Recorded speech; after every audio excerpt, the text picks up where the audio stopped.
Miss Laura from Madison Public Library, back with another DaVinci's workshop. This one's for grades 1 to 5, and we will be making some floating sailboats. In your STEAM kits for this week, you'll find your instruction sheet, a sponge with a little hole in the middle, a straw,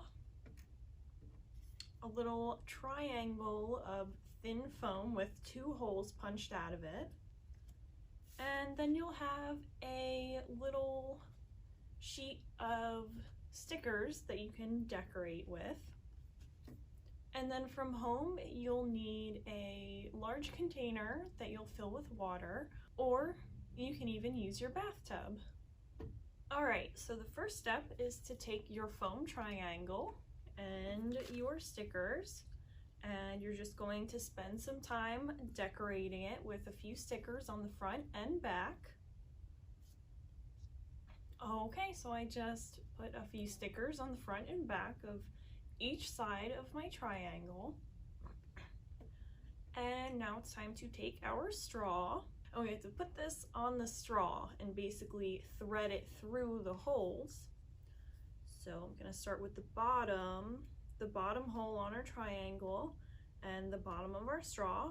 Just put the straw through the hole and just pull it all the way up to the top, about to here, before the top of the straw.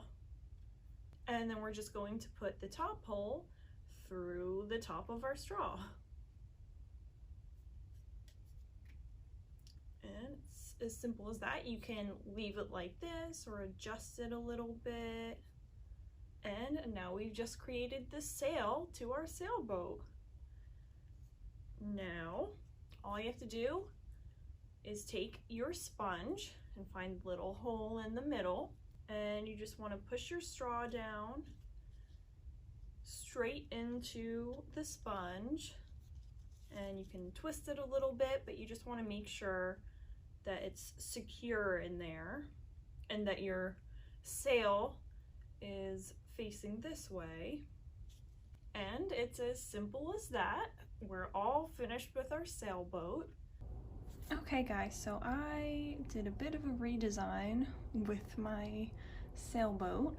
I flipped the sponge over, so this side is on top, and we will see how this works.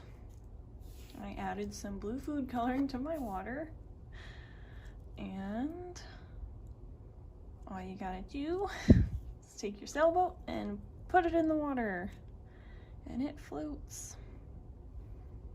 And you can just move it around. It's very fun to play with. And as you see, once it starts to soak up with water, it starts to sink.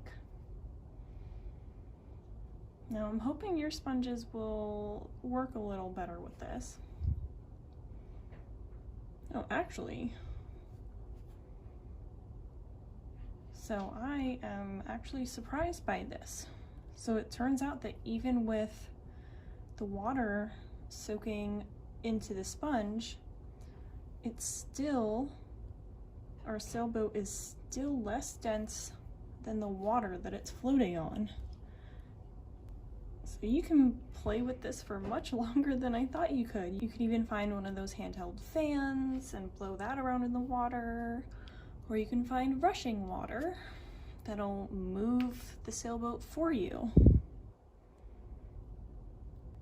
And there are plenty of other ways to create a floating sailboat with all different materials. So if you want, you can experiment at home with creating your own sailboats. Now that we've done our experiment, we can talk a little bit about how it works and how boats float.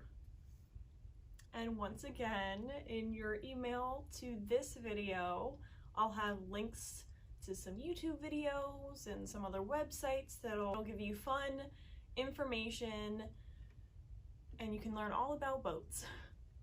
And you can also come to the library and check out some books here on boats. I've got this great nonfiction book about seafaring, and then this adorable picture book, 3 Bears in a Boat. And we have plenty of other books on these topics. So you can come on in and choose some. We have our appointments again, so you can just call us to schedule. On your instruction sheet, you'll find an explanation of how boats float in water.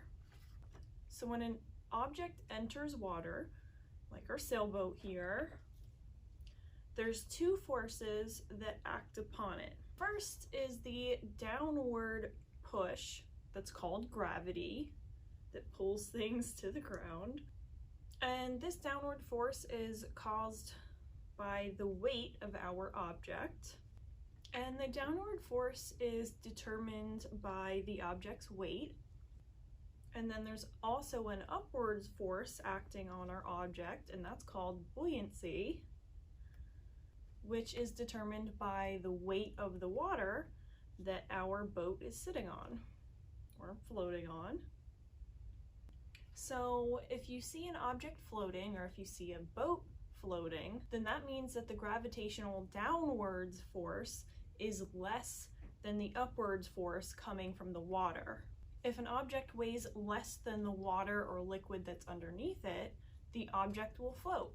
And that's as simple as it gets with this. There's a lot involved, but that's really as basic as we can go with it.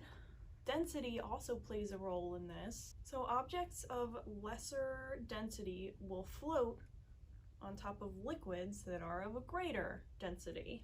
Our sailboat will be floating on the water until the water starts soaking into the sponge. So once the sailboat is full of water, with the sponge here, it will start to sink because the density of the sponge will increase and become greater than the water, so it will start sinking to the bottom.